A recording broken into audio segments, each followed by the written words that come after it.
Assalamualaikum warahmatullahi wabarakatuh. Selamat datang di perkuliahan metode penelitian dan penulisan ilmiah. Pertemuan kali ini kita akan membahas mengenai panduan penulisan skripsi tugas akhir yang ada di Universitas Bina Insani. Di sini adalah program studi Teknik Informatika, Seni Informasi, Rekayasa Perangkat Lunak, Manajemen Informatika di Fakultas Informatika. Kita akan melanjutkan dari bagian yang adalah daftar isi, di mana ada visi misi tujuan, lalu nilai luhur institusi, fokus pelanggan, komitmen, integritas, kerjasama, kecepatan, keceriaan, kelimbahan, tridharma perguruan tinggi, visi misi tujuan program studi, sejarah Fakultas Informatika Universitas Bina Insani, struktur organisasi dan personalia, jenjang program pendidikan. Di sini kita akan membahas mengenai bab 1 pendahuluan, umum, maksud dan tujuan, persyaratan penulisan skripsi atau tugas akhir, prosedur pelaksanaan skripsi atau tugas akhir sampai wisuda, bab 2 teknik penulisan, format pengetikan, penulisan pada cover studi, skripsi atau tugas akhir, penomoran bab atau subbab dan subbab, penomoran halaman, penulisan judul dan nomor pada gambar, grafik, dan tabel, teknik di sini ada teknik kutipan, gaya bahasa, singkatan, dan kata-kata yang diulang, lalu ada terkait penulisan daftar pustaka, lampiran, pembahasan, uraian laporan skripsi, ada bagian awal, bagian inti, bagian akhir, jenis organ laporan skripsi, tugas akhir pada Fakultas Informatika, ketentuan umum. Di sini ada prosedur bimbingan skripsi atau tugas akhir, tata tertib skripsi atau tugas akhir, syarat peserta ujian sidang lisan skripsi atau tugas akhir, menguji sidang skripsi, tata tertib ujian sidang lisan skripsi atau tugas akhir, pelaksanaan ujian sidang lisan skripsi atau tugas akhir, pengumpulan skripsi atau tugas akhir, undang-undang plagiat, penutup, ada lampiran 1 mengenai format lembar judul skripsi tugas akhir, lampiran 2 contoh lembar judul skripsi, lampiran 3 lembar judul tugas akhir, lampiran 3 contoh lembar persembahan, lampiran 4 format lembar pernyataan diri dan contoh lembar pernyataan diri untuk contoh lampiran kelima. Lalu ada lampiran 6 format surat pernyataan persetujuan publikasi karya ilmiah untuk kepentingan akademis. Lampiran 7 contoh surat pernyataan persetujuan publikasi karya ilmiah untuk kepentingan akademis. Lalu ada format lembar persetujuan skripsi, ada tugas akhir. Lalu ada format pengujian skripsi atau tugas akhir, persetujuan dan pengesahan skripsi atau tugas akhir. Lalu ada konsultasi skripsi atau tugas akhir, pedoman penggunaan hak cipta, contoh kata pengantar, abstrak dalam bahasa Indonesia, abstrak dalam bahasa Inggris. Lalu ada contoh susunan daftar isi outline skripsi, daftar simbol yang digunakan, daftar gambar, daftar tabel, daftar lampiran, daftar riwayat hidup, surat keterangan PKL atau riset, format isi file CD atau hardcover, contoh label CD pengumpulan skripsi tugas akhir atau hardcover Windows 9 Insani, contoh kantong CD hardcover skripsi atau tugas akhir, dan contoh template bagian isi skripsi.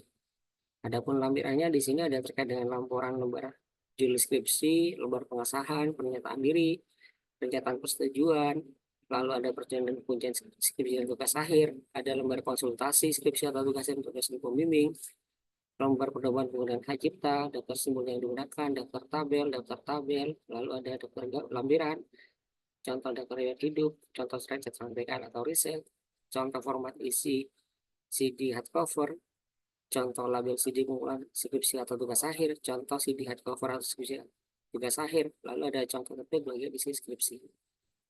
Pertama kita akan membahas mengenai masalah judul yang ada di skripsi. Kita perhatikan di sini ada terkait dengan bagian awal. Di sini kita masuk ke bagian format penulisan pengetikan. Di format pengetikan di sini ada ketentuannya, di mana ini adalah ketentuan di format pengetikan. Lalu di sini adalah terkait dengan penulisan pada cover skripsi atau tugas akhir, ada ketentuannya juga. Lalu dilanjutkan dengan penomoran bab, subbab dan subbab ya, sub-subbab, ada di sini juga ketentuannya. Lalu dilanjutkan dengan landasan teori ya seperti ini ya, tinjauan pustaka ya. Ini contohnya penomoran halaman ya, ada bagian awal, bagian pokok, ada bagian akhir, ada penulisan judul ya, nomor, gambar, grafik, dan tabel seperti ini. Lalu teknik pengutipan ya di sini, nah, seperti ini teknik pengutipannya. Lalu di sini disampaikan juga teknik penulisan kutipan tidak langsung, ada juga kalimat parafrase, ya contohnya terkait dengan mengubah maknanya, ada gaya bahasa disampaikan juga di sini. Lalu ada lagi terkait dengan eh, nah penggunaan garis miring ya, tanda tanya, kurung ya, tanda kutip, tanda penghubung, singkatan ya. Sebaiknya disingkat seperti ini dan lain-lain dan seterusnya yang bersangkutan dan sebagainya ya, seperti itu. Lalu penulisan daftar pustaka di sini menggunakan software Mendeley ya, menggunakan American Journal of Medical Genetics ya, seperti itu. Nah, seperti ini. Oke. Lalu dilanjutkan dengan selanjutnya. Nah, ini kalau artikelnya berasal dari proceeding ya. Kalau ada terkait dengan referensi ya, seperti itu. Kalau ada buku terjemahan, referensi ya, paten, berasal dari standar ya, IEEE seperti ini ya. Nah, ini adalah contoh kutipan, ada lampiran-lampiran. Nah, oke. Dilanjutkan dengan bagian awal. Nah, ini bagian awal untuk terkait dengan judul skripsi disampaikan, di mana tidak lebih boleh dari 14 kata ya. Kalau dalam bahasa Indonesia dan 10 kata dalam bahasa Inggris. Halaman depan itu ada halaman judul skripsi, persembahan, pernyataan diri, surat pernyataan, persetujuan, pengujian, ya, persetujuan dan pengesahan, konsultasi, pedoman, penggunaan hak cipta, kata pengantar dari penulis, ya, seperti itu. Lalu ada halaman abstrak di sini. Nah, di sini berasal ada maksimal 250 kata sebanyak satu halaman ya, seperti itu. Di mana di sini adalah abstrak itu pada bagian dimulai dengan latar belakang, tujuan penulisan, lalu di sini ada tujuan penulisan ya, lalu diakhiri dengan kesimpulan ya, seperti itu. Ada hasil analisisnya juga ya. Lalu dilanjutkan dengan halaman daftar isi, daftar simbol ya, ada ERD, UML, flowchart ya, seperti itu. Ada halaman daftar gambar, tabel, lampiran, bila ada ya, jika ada. Bagian inti itu ada pendahuluan, lalu dilanjutkan dengan landasan teori, bagian isi pembahasan ya, lalu bagian akhir adalah kesimpulan ya, seperti itu. Lalu ini ada saran daftar pustaka, daftar riwayat hidup ya, terkait dengan biodata mahasiswa, organisasi juga ya, seperti itu. Nah, nanti outline-nya nanti akan disampaikan pada pertemuan selanjutnya. Nah, ini adalah sekilas terkait dengan ketentuan yang ada di deskripsi. Ini adalah bimbingan, ada tata tertib, lalu di sini ada penguji sidang ya, seperti itu, tata tertib ujian sidang, ya, pelaksanaan ujian, lalu pengumpulan skripsi ya, seperti ini, ada warnanya sesuaikan dengan jurusannya masing-masing.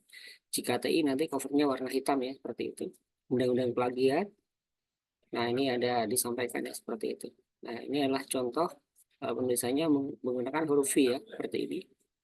Oke, lalu ada nama mahasiswa, lulusan ya, program studinya apa ya, diganti ya. Kalau skripsi, kalau tugas akhir, ini adalah contoh lampiran yang ada di panduan tulisan skripsi, tugas akhir yang ada di Bina Insana. Tinggal disesuaikan dengan pedoman yang ada di sini. Baik, untuk lebih jelasnya kita lanjutkan di pertemuan. Sampai jumpa pada pertemuan selanjutnya.